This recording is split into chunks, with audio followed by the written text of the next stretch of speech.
आपको मेरे ये मिल्क मेड वाले मोदक कैसे लगे, पसंद आए? आप भी घर पर इसे जरूर ट्राई कीजिएगा। तो चलिए अभी के लिए बाय बोलते हैं और जल्दी मिलते हैं नेक्स्ट वीडियो में। Okay bye.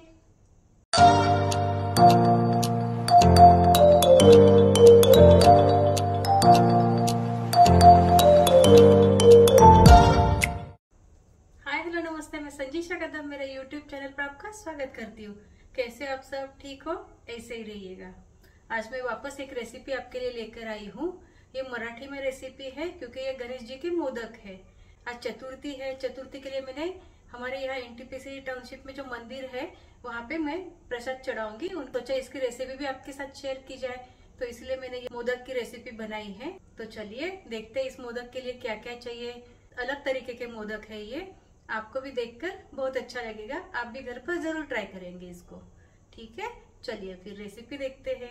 आमच्या एनटीपीसी टाउनशिप मध्ये जे गणेशजीचं मंदिर आहे त्यासाठी आज मी प्रसाद बनवणार आहे, मोदकाचा प्रसाद बनवणार आहे आणि हे मोदक मी मिल्कमेड पासून बनवणार आहे। तर चला बघूया त्यासाठी काय काय साहित्य लागतं ते आणि नंतर आपण झटपट मोदक बनवून घेऊया। मोदक बनवण्यासाठी मी इथे 1 वाटी गव्हाचं पीठ घेतलं आहे। एका नारळाचा इथे चव मी घेतलेला आहे। मिल्क मेडचा टीन घेतलेला आहे मी इथे। थोडंसं तूप घेतलेलं आहे। काजू बदाम घेतलेले आहेत। एकदम चुटकीभर एवढंसं मीठ घेतलेलं आहे। बारीक रवा घेतला आहे। तेल घेतलं आहे आणि वेलची आणि जायफळची पावडर इथे घेतली आहे मी। खूप वेळ लागणार आहे ना, तर पटकन बनवून घेऊया आपण मोदक। ज्यामध्ये आपल्याला कणिक भिजवायची त्या भांड्यामध्ये गव्हाचं पीठ घेतलीये। त्यामध्ये हे जे चुटकीभर मीठ घेतलेलं आहे ते टाकतीये। 2 चमचे रवा घेतलेला आहे मी बारीक, तो यामध्ये टाकतीये। इथे मी 2 चमचे तेल गरम करून घेतलं आहे, ते पण यामध्ये मी टाकते। याच्याने आपले मोदक छान खुसखुशीत बनणार। हे पहिलं मिक्स करून घेऊया।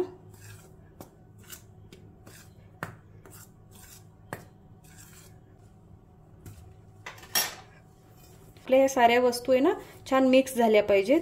तेल पण आपलं सगळीकडे पिठाला लागलं पाहिजे। या पद्धतीने आपण आधी त्याला छानपैकी मिक्स करून घेऊया। आज चतुर्थी आहे म्हणून मी मोदक बनवत आहे आणि मोदकाचा प्रसाद मंदिरामध्ये देत आहे। हे बघा, हे छान मिक्स करून झालेलं आहे। आता यामध्ये थोडं थोडं पाणी टाकून मी कणिक भिजवून घेते।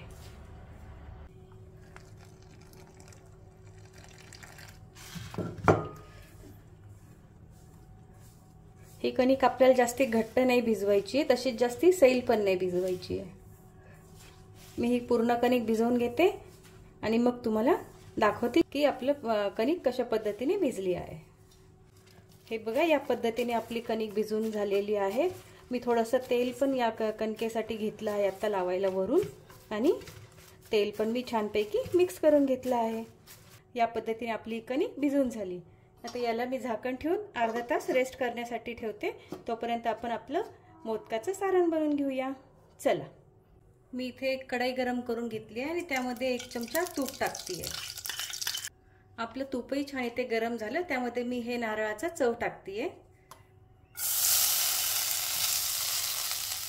नारळाचा चव आपल्याला छान तुपामध्ये परतून घ्यायचा आहे। गॅस मी मीडियम ठेवलेला आहे।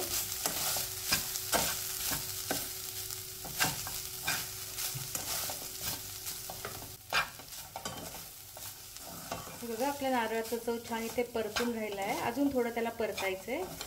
माझं नारळ खूप कोवळं होतं ना, त्यामुळे चव बघा किती छान निघाला त्याचा।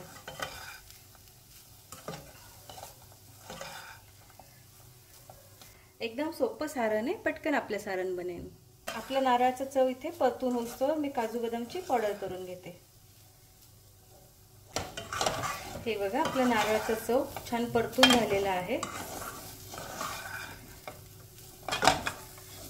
आता मी यामध्ये थोडंसं दूध टाकणार आहे। जास्ती नाही टाकायचं आपल्याला, थोडंसं नारळ थोडंसं आळून येण्यासाठी टाकायचं आहे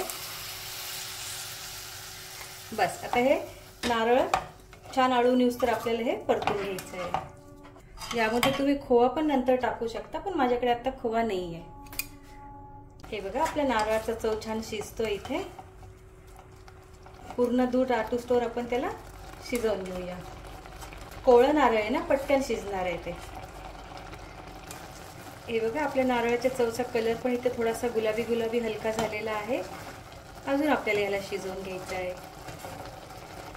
हे बघा आपल्या नारळाचा चव छान शिजलेला आहे. इथे दूध पण बरचसं आटलेलं आहे. अजून आटवायचं आहे आपल्याला, पण आता आपण बाकीचे साहित्य घालून घेऊया. मिल्क मेड मी इथे टाकतेय. मिल्क मेड टाकले ना की साखर टाकायची गरज नाही पडणार तुम्हाला.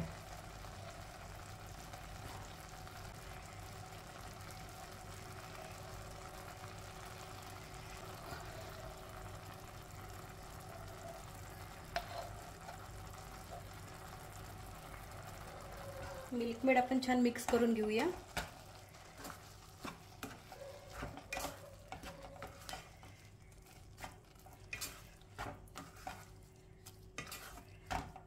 हे बघा आपलं मिल्क मेड पण छान मिक्स झालेलं आहे. यामध्ये मिल्क मेड तुमच्या टेस्टनुसार कमी जास्त करू शकता तुम्ही. तुम्हाला जास्ती गोड पाहिजे असेल तर तुम्ही जास्ती मिल्क मेड टाकू शकता.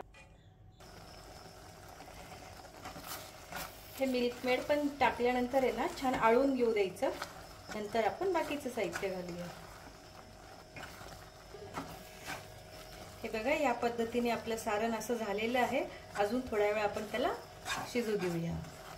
हे बघा आपलं मिल्क मेड पण छान आळून आलेलं आपल्या नारळाच्या चव बरोबर. आता आपण त्यामध्ये जायफळाची पूड घालतोय आणि काजू बदामची मी पावडर केली आहे ती घालतेय. यालाही छान मिक्स करून घेऊया आपण.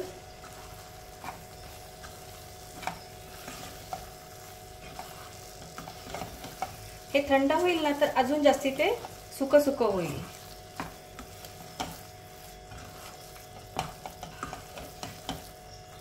या पद्धतीने आपलं सारण बनवून तयार आहे. आता याला आपण गार होऊ देऊ आणि मग मोदक बनवून घेऊया. आपलं सारण पण इथे थंड झालंय. हे बघा सुकं सुकं झालं ना छान. आता आपण याचे मोदक बनवून घेऊया. चला आपली कणिक पण इथे छान रेस्ट झाली. हे बघा किती छान सॉफ्ट झाली. त्यातला रवा पण छान भिजला गेला. आता आपले मोदक बघा कसे छान खुसखुशीत होतील. मी मोदक आहे ना अगदी छोटे छोटे बनवणार आहे. प्रसाद म्हणून देतोय ना तर सर्वांना मिळालं पाहिजे म्हणून अगदी छोटे छोटे छान छान मोदक बनवणार मी. या पद्धतीने देख बघा मी सारण पण भरपूर टाकलेलं आहे त्यामध्ये आणि अशा छान त्याच्या आपण अशा कळ्या करून घेऊया.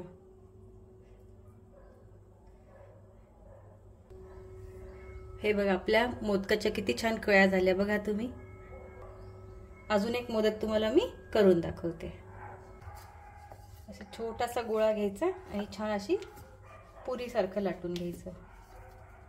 जास्त पातळ पण नाही लाटायचं. असं छान सारण ठेवायचं आणि छान कळ्या पाडून घ्यायच्या त्याच्या.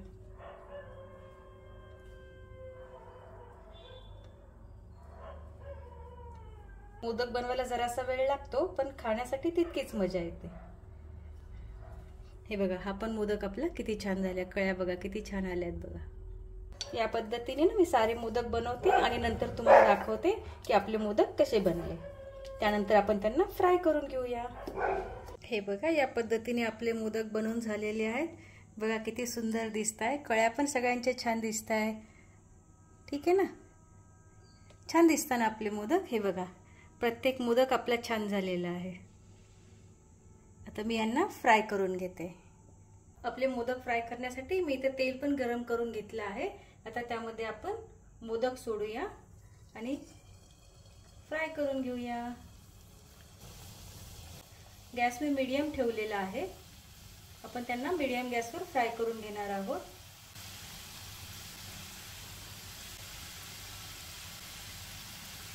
जास्ती मोदक नका टाकू. जितके आरामशीर बसतील तितकेच टाकायचे आहे आपल्याला आणि अशी छानपैकी फ्राय होऊ द्यायचे सगळ्या बाजूने. गॅस मीडियम ठेवलेला आहे. हे आपले मोदक गव्हाच्या पिठापासून बनवले ना त्यामुळे त्याचा कलर थोडासा ब्राउनिश येईल. मैद्याचे बनवले असते तर व्हाईट मोदक आले असते. मैदा खाणं चांगलं नाही आहे ना म्हणून मी गव्हाच्या पिठाचे बनवले. आपल्याला मोदक छान गोल्डन कलरवर तळून घ्यायचे आहेत. धीमे धीमे गॅसवर छान त्यांना हळूहळू फ्राय होऊ द्यायचं. आपण सगळ्या बाजूने फ्राय झाले पाहिजे ते त्यामुळे त्यांना हलवायचं मधून मधून.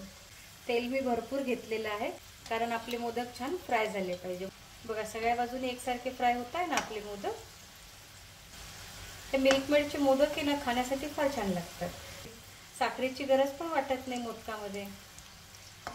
हे बघा किती छान मोदक आपले फ्राय होत आहे. सगळ्या बाजूने एकसारखे फ्राय झालेले आहेत बघा तुम्ही. कुठे कच्चे कुठे भाजलेले नाही राहिले. अजून थोडंसं त्यांना फ्राय करू. आपण त्यामध्ये रवा घातला आहे ना, त्यामुळे एकदम खस्ता मोदक बनतील आपले. ही कढाई माझी फ्राय करण्यासाठीच मी वापरते, त्यामुळे ती थोडीशी अशी ब्लॅकिश झालेली आहे. हे बघा आपले मोदक किती छान फ्राय झाले आहेत. मी आता या पद्धतीने हे मोदक पण काढून घेते. हे बघा किती छान दिसतात बघा आपले मोदक. हे बघा या पद्धतीने मी सारे मोदक फ्राय करून घेते आणि मग नंतर तुम्हाला एक साथ दाखवते सगळे. हे बघा आपले मोदक किती छान पद्धतीने तळून झालेले आहेत. त्यांच्या कळ्या किती छान दिसत आहे. हे बघा तुम्ही या पद्धतीने करून बघा. मिल्क मेडचे मोदक फार छान होतात. आपको मेरे ये मिल्क मेड वाले मोदक कैसे लगे, पसंद आए? आप भी घर पर इसे जरूर ट्राई कीजिएगा. तो चलिए अभी के लिए बाय बोलते हैं और जल्दी मिलते हैं नेक्स्ट वीडियो में. Okay bye.